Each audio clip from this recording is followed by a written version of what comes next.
All attendees are in listen-only mode. Hello, everyone, and welcome to Food Tank's exclusive webinar series. This is Sarah Small, and I'm Food Tank's Global Events Director. Over the last few months, we've had an amazing group of speakers, including food waste expert Jonathan Bloom, urban forager Ava Chin, scientist Chuck Brenbrook, agronomist Jerry Glover, and post-harvest expert Lisa Kitanoya, among many others. And today I'm really excited about the webinar today, and there's two representatives from Oxfam, both Sophia Lafontant and Chloe Christman. Chloe is a land rights and markets advisor at Oxfam America, and Sophia is the Behind the Brands public campaign lead for Oxfam International. She coordinates a global campaign targeting the world's largest food and beverage companies in 14 countries, which I'm sure she'll tell you more about. Today, Sophia will be presenting on the implementation of company policies once the Behind the Brands campaign receives a win. And the wins that they receive along the way. And she'll be followed by Chloe, who will discuss how this plays into land and gender rights.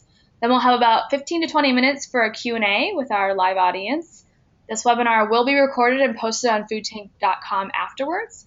You can also follow along and participate on Twitter using hashtag #foodtank. And please submit your questions using the questions tab in your control panel or online on Twitter as well with that foodtank hashtag. And we'll definitely get into the Q&A session later. So without further ado, Sophia and Chloe, it's wonderful to have you here today, and I'm excited to hear your presentation, and I'll give the floor to you now. Thank you so much, Sarah, and thank you, Food Tank, for having us. I'm really excited to talk about Behind the Brands and give those of you on the call sort of like an insider take on how the campaign operates and how it's been successful to date. So I'll just get started. So the agenda that we have, we've already talked about introductions. Chloe and myself will talk about this campaign. I'm going to talk about the public campaign, how it works. Chloe will talk about implementation to date and give the example of land rights, and then we'll leave some time for your questions. Okay, so how the campaign works. Many of these brands that you see on this slide, I'm sure, are very familiar to you. I'm sure that you recognize maybe all of them, if not most of them. These brands represent they're brands of the top 10 food and beverage companies. And Oxfam spent 18 months prior to the launch of our campaign back in 2013 taking a more close look at how these top 10 food and beverage companies report the way that they do business. And essentially with the campaign, we're trying to hold companies accountable for what happens in their supply chain. The Behind the Brands campaign is about using the power of consumers to create a race to the top. Now, what we've done is what we exclusively focus on publicly available information that relates to the policies of these companies directly to their sourcing of agricultural commodities from the developing world. And again, as I mentioned before, they are the top 10 food and beverage companies. So we're looking at overall revenues globally. That includes composite sales, assets, profits, and market value. Now, the top 10 companies behind the brands that you're seeing on your screen are Nestle, PepsiCo, Unilever, Mondelez, Coca-Cola, Mars, Danone, Associated British Foods, General Mills, and Kellogg's. We also, during this time before we launched, were assessing these companies on a scorecard. So looking at some key indicators, and those indicators are land, women, farmers, workers, climate, transparency, and water. So I think being a development agency that works in 90 developing countries across the globe, we're obviously really concerned at how people at the very bottom of the supply chain are being treated, and we're also really interested in how we are, protecting our land, protecting our water, and just the people again, and the climate, the environment, in the supply chain. So that's essentially, I would say in a nutshell, what we're looking at when we're talking about this campaign, Behind the Brands. If you go to our website, behindthebrands.org, you'll see that there is a scorecard that really compares and contrasts these companies' policies and their commitments. And again, we're really trying to really elevate these companies, make them better, and create this race to the top. And really, since we've launched the campaign formally in the spring of 2013, we've targeted 8 of the 10 companies through these spikes. And I'll give you some examples of the spikes that we've done. And so we've campaigned on gender and cocoa, land grabs, and climate mitigation. That's the public side. And also, I would say internally, in addition to working with the public, across the globe and getting them interested and excited in the campaign and having them reach out to the companies when we're doing a major campaign push, we're also, working with responsible investors, working with allies like Food Tank, and other experts in the field, just to make sure that, we are certainly trying to move the needle, be innovative, and be super ambitious with our ask to the companies as well. So the first campaign that we launched was around women in cocoa. We wanted to take a really close look at how companies were treating women in their supply chain. Mars, Mondelez, and Nestle, between them, buy nearly 1/3 of all of the world's cocoa.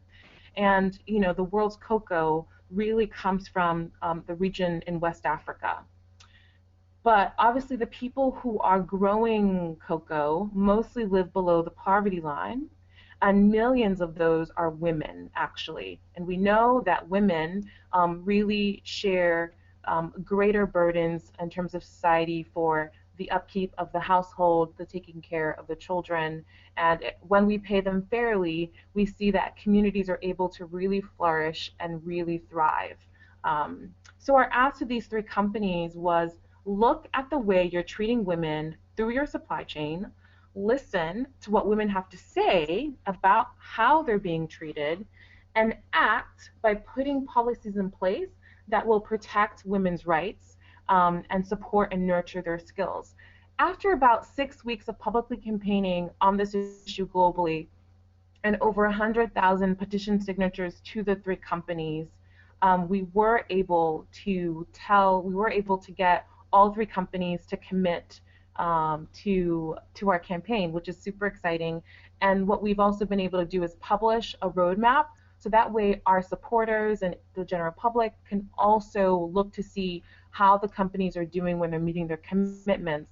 And Chloe, when we talk about land in a few minutes, we'll also talk about that as well. But this is, not only to hold the companies accountable to what they've said they're going to do, but also to be transparent with our supporters who have been with us since the launch of the campaign, so they can also follow along and see how their involvement with the campaign, the stunts that they've been able to do in the public, the emails they send, the tweets that they send, that is really getting to the companies, and we are continuing to track them even after we've gotten them to say that they're going to commit to do something. Our next campaign spike was on land, and what you see here is one of the creative actions that we did for the land campaign. It was called Stand for Land, and we were asking our supporters to take photos of themselves using the hashtag Stand for Land. And obviously this came with a whole suite of materials, but just one of the creative ways we wanted to use social media, particularly Instagram. I mean, now that is blowing up pretty hugely. I think it's taken over Facebook and Twitter as one of the upcoming stars where people are going to get information. But in the fall of 2013, so several months after we had our cocoa campaign, we were able to get people to petition Coca-Cola, Pepsi, and Associated British Foods around this land grabs ask, really having them, take a look at their sugar supply chains and make sure that, land grabs were not happening within their supply chain. As a result of the campaign, we got 170,000 people to send petitions to these companies, and Coca-Cola and PepsiCo, as a result, caved to our public pressure, which is super exciting. With Associated British Foods, we were actually able to get a company that is partly owned by them, Elevo, and they agreed to introduce free, prior, and informed consent as a policy to ensure that local communities were fully consulted on land use change in their areas.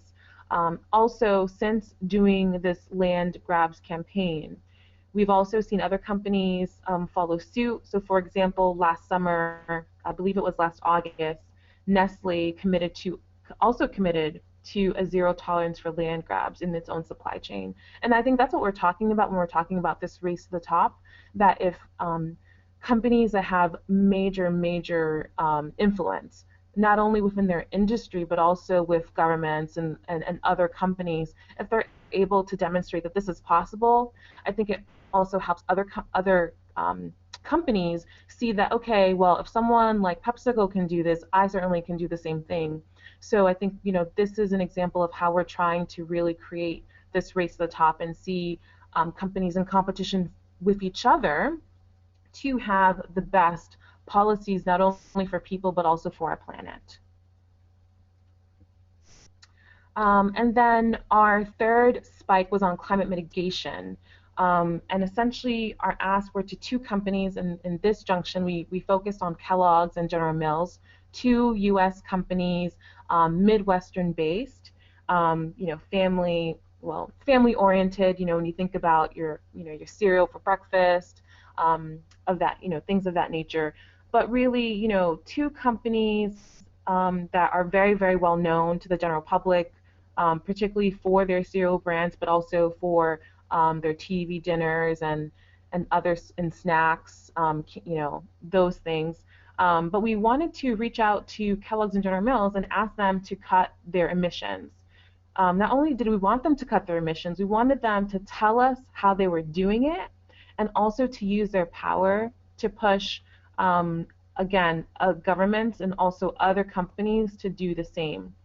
Because of course, climate is a major issue for all of us, and we know that those that are most vulnerable are, the people that live on the margins, those that are living below the poverty line, those that have contributed the least to climate change. But we also know on the flip side that if companies don't do enough to mitigate climate, that their supply chain is also being threatened by this as well. I think we had a lot of fun with this campaign because this was one of the first times the companies we targeted had mascots that we were really able to use and play off of. So some of the things that we were able to do was, create small mini cereal boxes with our message and hand those out with our campaign message. We were able to attend major food and snack expos. The image that you see is of our some of our volunteers and some of our colleagues heading to Chicago for the Snack Foods Expo, where all 10 of the food and beverage companies were going to be there, and they happily got into some costumes for us. So this worked really well for our supporters, and it worked really well, I think, in several key markets where both Kellogg's and General Mills are very well known, but also their mascots are huge personalities. So that's just to give you an example. And essentially after about 2.5 months of campaigning, we got both Kellogg's and General Mills to agree to our ask last summer. And so, again, it's really important that we get these wins, but it's even more important that the companies are using their influence to influence other companies, influence governments where they can, and that we're able to demonstrate to the public that we're continuing to monitor progress with the companies. So once they've made these public commitments, we're going to take a moment to celebrate and let people know, thanks to your actions, the offline stunts that you did, the emails that you sent directly to the companies, this has been the result, but we're going to continue to follow up with these companies and make sure that they do indeed follow through. And then this is just to give you this slide here, love Coca-Cola, but hate their unfair workers policies. On our website, our supporters are able to go to our scorecard and essentially compare and contrast the companies side by side, or compare a company over time. So you can see how a company has progressed on a particular indicator, or how they've progressed overall in all of the 7 indicators since the start of the campaign. And what we like to do is, when we're getting ready to do a scorecard update, we're updating all of the company scores. Again, everything that is publicly available, that's what we're basing it off of, because we do want the companies to be very transparent. And if it's not publicly available, and it's really not something that we can measure. But if we see that a company is lagging behind, so this is an example, lagging behind a particular issue, then we can tell our supporters, even though we're not publicly campaigning on this particular issue, but hey, reach out to Coca-Cola and tell them you want them to do more on workers' rights. So they can tweet it, they can share it on Facebook, share it on Pinterest, they can send an email, but we're giving them options by which they can share the content with their followers and with their own social network. And I think the other thing I'd just like to say is that with the 3 spikes, we've engaged over 700,000 people, and we've done this through our web platforms, through the Oxfam affiliates' websites and their own supporter base. We've gotten, I think, a huge amount of support globally from the different Oxfams, but also a huge amount of support from allies. Allies have been such a key in making all of this successful, and I think really without them, we wouldn't be able to reach as many consumers via social media or offline or otherwise. So I think really our aim with something like this is to make sure we're providing a steady stream of actions for supporters to take. So even if we're not publicly campaigning at the moment, which right now we aren't, if supporters want to go to our website, they can take an action at any moment in time. And now I would like to pass it off to my colleague Chloe to talk about implementation and what it looks like. Really, getting the win is the first step, and it's the funnest part, I have to tell you. Winning is fun, and as someone who wasn't a student athlete, I wasn't used to winning, but I think with campaigning, in order to energize our base and to get them excited and to keep them along with us on this journey, we have to win. But once we win, we've got to demonstrate some real commitment there. And so that's what implementation is about. It's really demonstrating that we're holding the company's feet to the fire, and that we're doing this because we want to hold them accountable, but we also want our supporters to hold us accountable and say, hey, you guys promised us this win, so where is it at? What is it looking like now? So really, Chloe is going to talk about that. And as we said before, Chloe is the advisor on land rights and markets. Chloe, please take it away. Great, thank you very much. So move on to the next slide.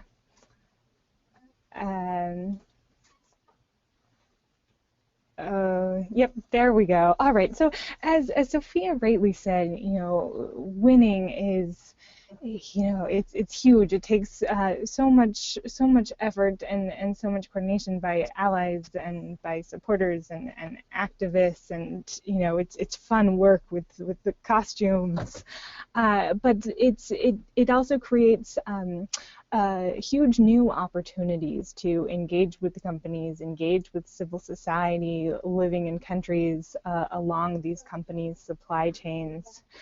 And the next big challenge is really taking what companies have committed to on paper and putting that into practice. So what I want to do first is go through a bit about what companies committed to on land in particular.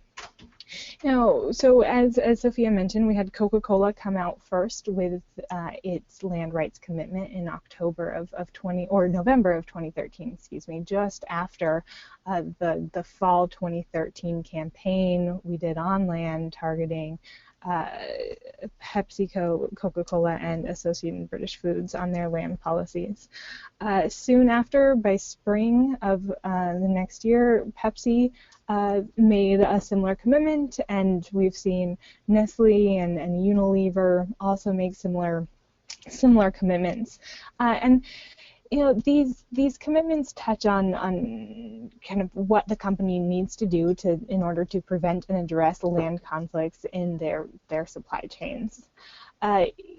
This requires the company to, enact certain tools and develop new processes in order to ensure that they actually, as their commitments say, have a zero tolerance for land grabs. So one tool that companies have committed to use is an impact assessment tool. And these are tools that, a company oftentimes hires a third-party consultant or research organization to go out to a country from which it sources a key commodity, let's say sugar, for instance, a big one associated with land grabs, to do research and understand the risks that company and its suppliers pose to communities and the impacts it has on communities' land rights in that particular context. Another element of their commitments is, to put their zero tolerance policies into their supplier codes, so that it's not just, Coca-Cola headquarters that has this policy, but it's any company that supplies to Coca-Cola has to adhere to elements of its land rights policy. Another element of the policy of these companies' policies is this idea of free, prior, and informed consent, so that when companies go out to acquire new land in the future, and it's often at the sugar mill or a facility level, a business that's really in a sourcing country more so than owned directly by a headquarter company like Coca-Cola that has to go out and acquire the land. And so what companies' commitments say is that now when these companies go and acquire land, they can only acquire land if they have the free, prior, and informed consent of people who are already living and using that land. Another kind of element of their commitments is that they'll set up grievance mechanisms, and these are ways that people living in the vicinity of companies' operations can raise concerns to the company and say, hey, listen, you are negatively affecting my land rights, you've taken my land, and this is a formal process that they can go through to raise this to the company, whereas now they often have no way to really directly engage the company when there are problems. Another big kind of bucket of companies' commitments has been to advocate and to be champions for responsible land investments. And so to go out to international events and international fora like the Food and Agricultural Organization, the OECD, and champion strong land rights standards at these fora. Companies have also come in to do this to advocate for responsible land investments policies at a national level, so to governments where they source some of their key commodities. So what we've done is we've taken these commitments that fall into those buckets that I just described, and for Coca-Cola and PepsiCo, we put them into what we call roadmaps, which Sophia mentioned earlier in the presentation. And these roadmaps set dates to different elements and that these companies committed to, so essentially creating kind of milestones. So that link there at the bottom of the page links to the roadmaps that we have on land for Coca-Cola and Pepsi. Just as an example, it's on Coca-Cola, their first milestone is immediately disclose the top sourcing countries and suppliers. Coca-Cola did that, so they get a check mark. You go down the list, and by the 31st of October 2014, Coca-Cola was due to begin an impact assessment in Brazil, which we've heard they've begun the process of doing, so they get a check mark. And so you can go through that list and see how the companies are doing generally in getting through these commitments. But doing so is not without its challenges. And so let's go on to the next slide. And one of the biggest challenges that companies face putting these policies into practice is having to adapt a global policy to the dynamics and the context at a local level. And this image here on the screen is a very, very basic kind of reflection of a sugar supply chain. So you'll see on the far right, the headquarters, and by headquarters I mean Coca-Cola headquarters, PepsiCo headquarters. And it's often their business units, which are there still Coca-Cola owned, PepsiCo owned, but based in regions or based in countries like Brazil, for instance. And the business units are the ones who kind of make the purchasing decisions. And so headquarters will set the standards, and then the business units actually make the decision on who to be buying the inputs that they need to make their product. So they'll buy from bottlers, in this case, and bottlers maybe buy that sugar from traders, and the traders buy that sugar from sugar mills, or maybe those bottlers buy their sugar from the futures market, or maybe the traders get some of their sugar from refiners. It's what I really want to illustrate is how far removed the sugar mill is from the company headquarters, and that's just to say where we're talking about impact and change and working for communities happens more at the sugar mill level. So it's when sugar mills change how they acquire land and they go out and obtain the free, prior, and informed consent of communities, when they set up the grievance mechanisms, and when they, stop being advocates for irresponsible land investments and start championing strong land rights governance at the local level, that we'll start to see some of the change. So again, just wanted to kind of illustrate that when we're talking about implementation, we're talking about implementation through very complex and very long supply chains. So let's move on to the next slide, and this is my final slide about implementation. And here what I wanted to do was just make this a little bit more concrete by telling you a bit about what Coca-Cola has been doing to put its land rights policy into practice.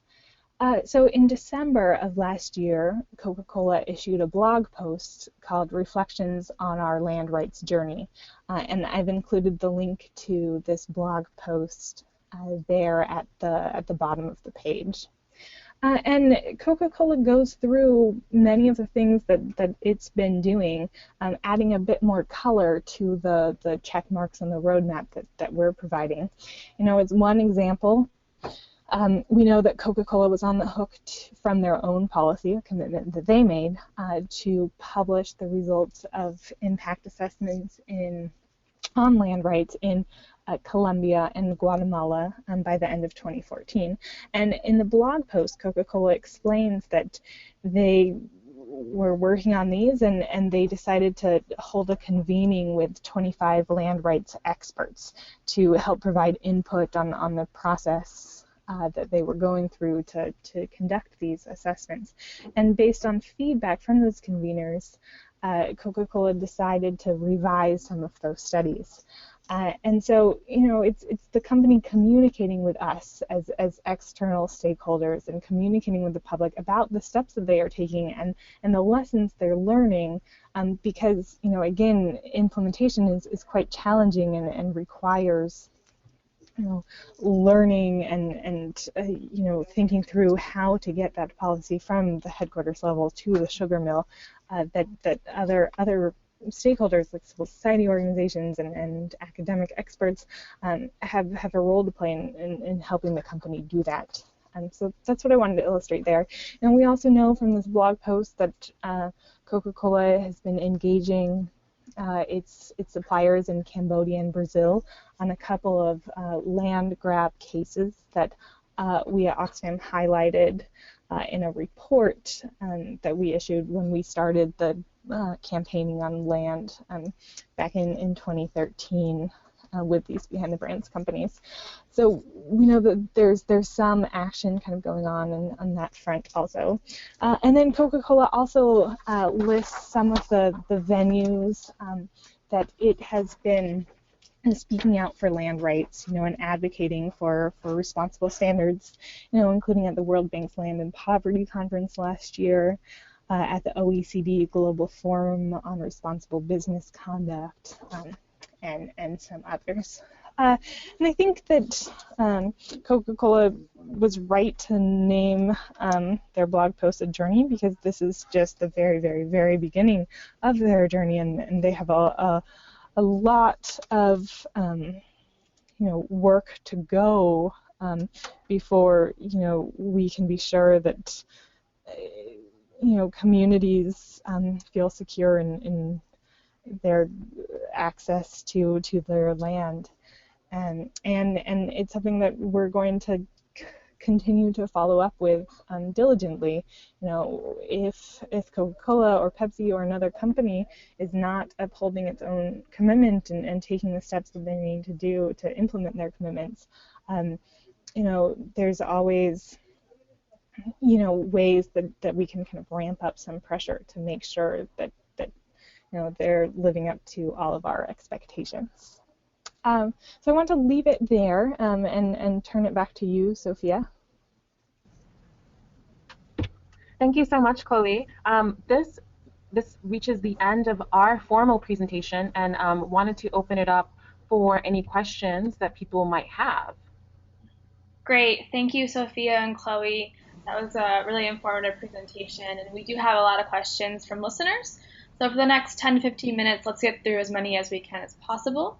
And I want to start by asking you, this listener wants to know what originally initiated the campaign and detective work to discover how these brands do business in 2013? And I'll let either of you answer that question. Okay, well, I wish I had the grandfather of Behind the Brands on the call to talk about, I think, the impetus for this work.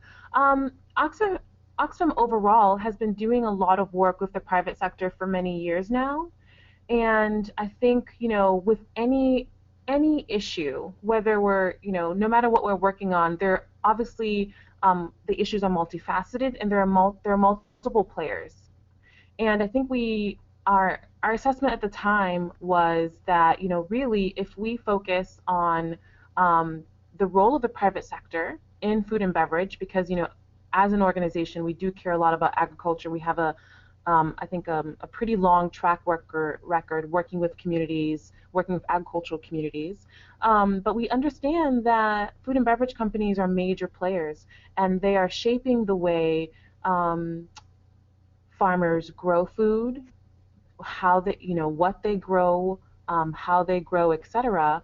And we are fastly approaching 9 billion people, and even though there's a bounty, there's a lot of food out there, we're still trying to, I think, tackle poverty. So this was one of our ways of thinking about how do we tackle poverty, and really Behind the Brands is just, it's a part of a larger campaign that we're running called the Grow campaign, where we're really trying to look at all the various ways stakeholders interact with our food system and how we can influence that process. So I think I wasn't there when the wheels were turning about Behind the Brands, but really I think it was looking at how do we impact this sector, the private sector. We know that they have immense power, they have immense influence, and they can really shape the way we grow food. And they really should be looking at a number of these indicators. So I think that's what we were trying to bring to the table, is looking at this from a development and also a campaigning lens perspective, and wanting to push companies to think much more beyond perhaps how they traditionally do business and how they traditionally look at social responsibility, but also take these indicators into account. Great. I don't know if Chloe has anything to add, because she actually is on the private sector team. Chloe, do you have anything to add to that? Yeah, no, I would just say it's we're trying to change how companies conduct and go about their core business activities, and it's about finding where companies just by doing the business they do, so by making the food products that we all love and we all consume, how that harms people at the other end of the value chain where these products come from. And it's about, helping the company identify where there's gaps in their policies and pushing them forward on a journey to close those policy gaps and close the practice gaps also, and to start adopting the tools and techniques to ensure that they do business in a way that ensures respect for human rights. Very much in line with, the United Nations guiding principles and business and human rights and the responsibility to respect. I'll leave it at that. Thank you. That's really exciting. It sounds like if the Grow campaign is successful, it really could change how the largest companies in the world do business. I'll move on to the next question, which is coming from a listener who asks, what are some specific examples of how companies have improved so far? Are these things that the consumer can see on the shelves of the grocery store, or how would I know to see which companies have the best practices? Is there an app I can use in the store? Couple questions in one. Yeah, that good question. Really good question from that participant. I'll try to take a crack at that. On the app side, I know there are a few different organizations that are trying to develop apps, sort of like some sort of Yelp for ethical sourcing. I think there are already apps on the market, but I think this is a growing field of interest for a number, I think, of different consumer groups. So I think there's a bit of that already out there where you can scan your product and I think get some information about the company, their sourcing habits, if they have any human rights violations, etc. But it's a really small field at the moment, and I think it will be growing over the next few years.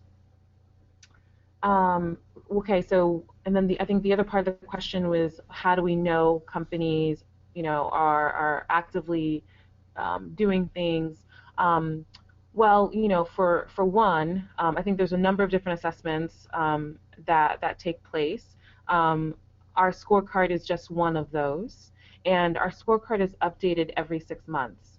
So every 6 months, we are looking at any new or updated policies that each of the companies have published, and we're trying to accurately reflect where the companies are, on a range of different issues. And we're also, I think, as an organization, trying to also keep innovate and make sure that we are accurately, portraying where the industry is. And so if some of our indicators get outdated, that we're updating those, or if things become more relevant, that we're accurately reflecting that. So we do have this process of taking stock of what the companies have published, going back to the companies and saying, hey, this is what we know that you guys are doing on X issue. Is there anything else that we may have missed that's publicly available out there? But it's it's helpful for us to again stay on track and keep updating where the companies may land in a 6-month interval. And I think it also helps to give the companies some incentive to also make this information more publicly available. So our scorecard is one area. It's not an app per se where you can go into your grocery store and take a look at things, but as I said before, there are a number of different organizations that are I think helping out in that particular area to make it, for those consumers that would like that information at their fingertips, to make it easier for them. Great, thank you, Sophia. And the next question relates to And just to add to that real fast, Go ahead, Chloe. Oh, I was just going to say the roadmaps that we have are another kind of good source in following up with, the scorecard looks importantly at the public commitments companies have made, and then if you're curious about implementation, we have the scorecard for land and also a scorecard for how companies are implementing their commitments related to gender and their cocoa sourcing. So that exists also. Great, thank you. Sounds like there's lots of great resources. The next question relates to some of the issues that Food Tank writes about as well, and there's two questions that are very similar, so I'm going to say them both. The first is, how do smallholder farmers and producers fit into this equation? And the second one is, how are the wins, Oxfam's wins, affecting women and smallholder farmers? Fabulous questions. Obviously, smallholder farmers really are the heart, I think, of all of this, and I think the drivers for why the campaign even exists. If you think about this, sort of like on the continuum, the farmers, are on one end, and the consumers are on the other end. And they're linked, obviously, because we are consuming these goods wherever they may come from, and farmers are either benefiting or not benefiting as much. And in each of our campaigns, we really take sort of like a case approach to the campaigns.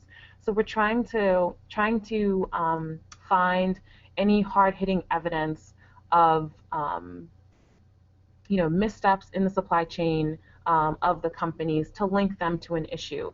It makes it more concrete for our supporters when we're able to tell a powerful story about the relationship between themselves and a farmer and how that farmer's life is being impacted because of a land grab, or because of climate change, or because they're getting paid 2 times less than a man for doing similar work. Those are the kinds of stories that we use, not only in our press release and with the media, and sharing it with the companies as well, but also with the public.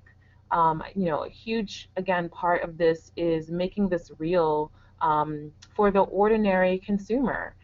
We have some really technical aspects of the campaign, of course, and my job is to translate that into regular language that the ordinary person could pick up and just instantly get it and want to be involved in the campaign. So thanks for bringing that up, because I should have mentioned it before that we do use case studies to really provide I think a good reference point for what's happening in the field. And then in terms of how women, I think that was the question in particular, how women's lives are changing. That's what we're trying to monitor right now with our gender and cocoa work. Oxfam recently received a grant to follow up on the gender and cocoa commitments. And so we do have some plans this year to do a follow-up consultation and also put together some best practices in the field. And even, these chocolate giants, Mars, Mondelez, and Nestle, they've done implementation plans and also assessments of their sector. We know that several of them are working with other organizations, locally based, national, as well as international, to really make sure that their plans are robust and are addressing the issues. But it's one of those things that we are monitoring right now, so I couldn't say this has been the impact on the ground so far.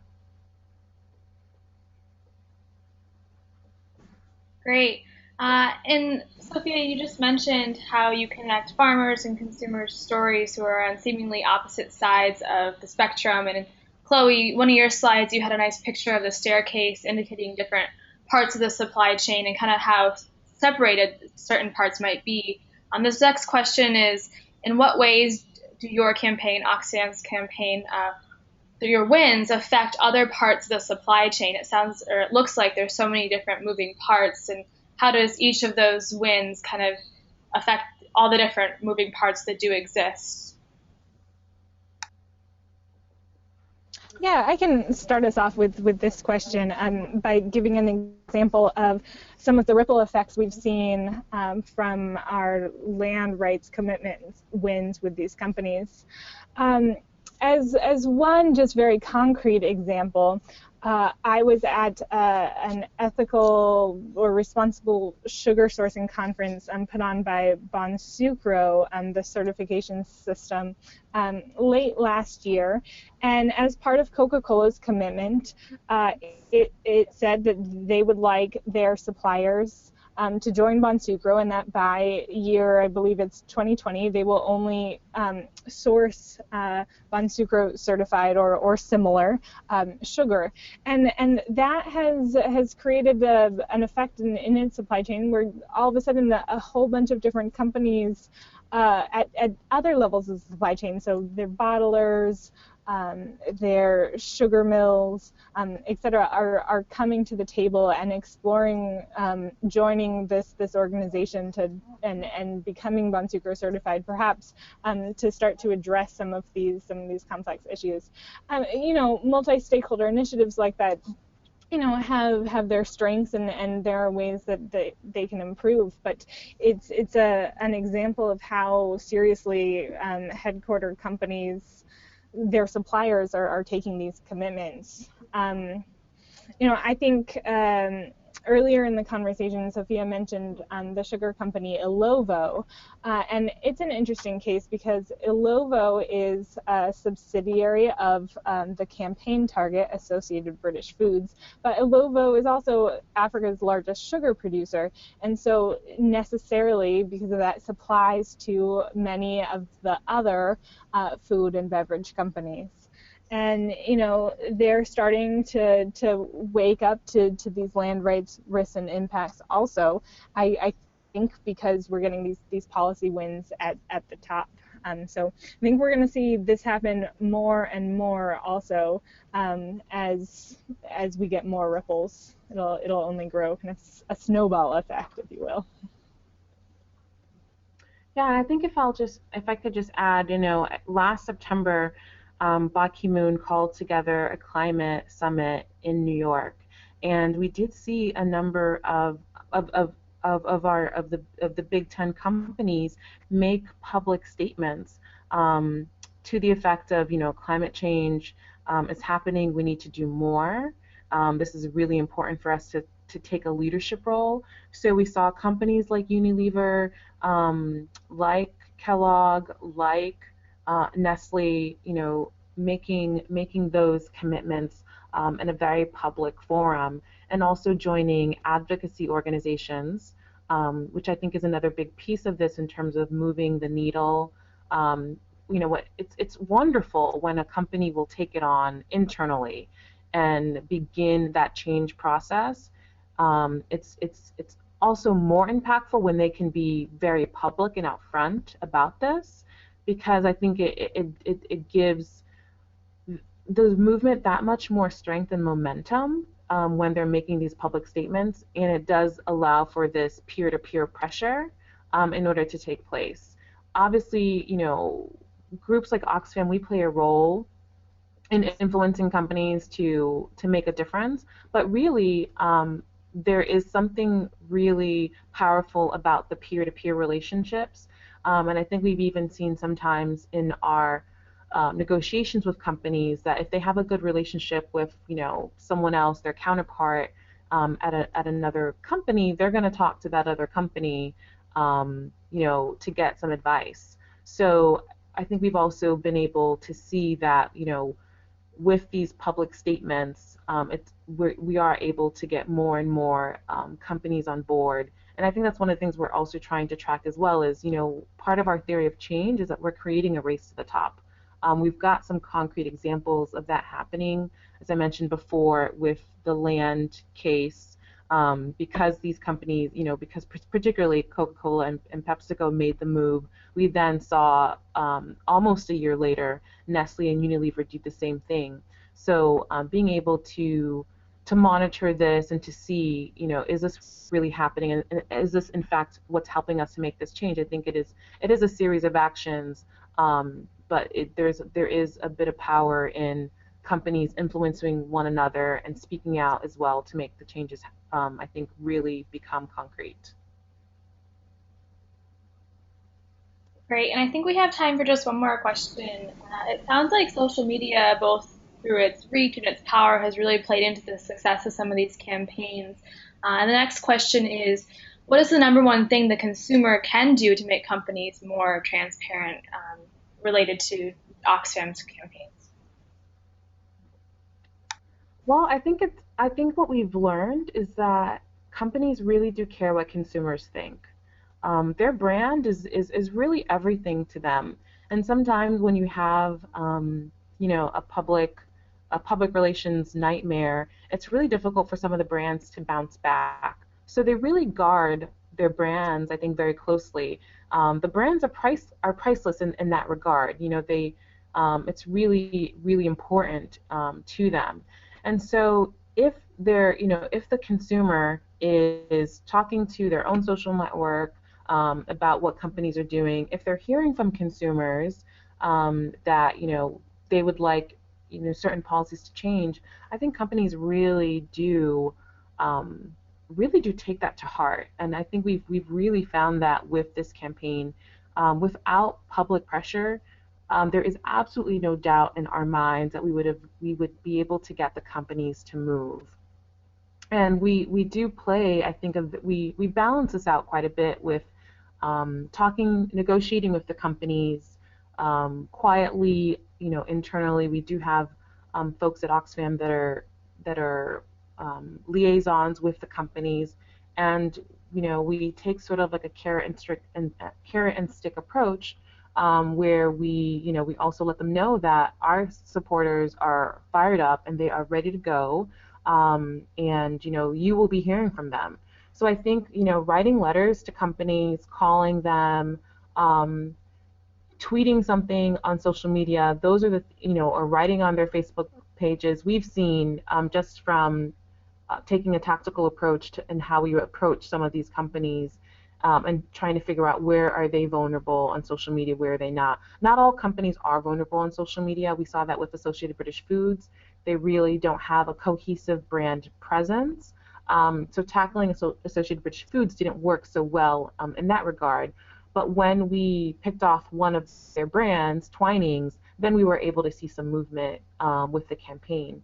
So really, I think if consumers are able to let the companies know, hey, I buy your products, I feed this to my own family, I enjoy your yogurt, your tacos, whatever the case may be, and these are the issues that are really important to me. What are you doing on X, Y, and Z?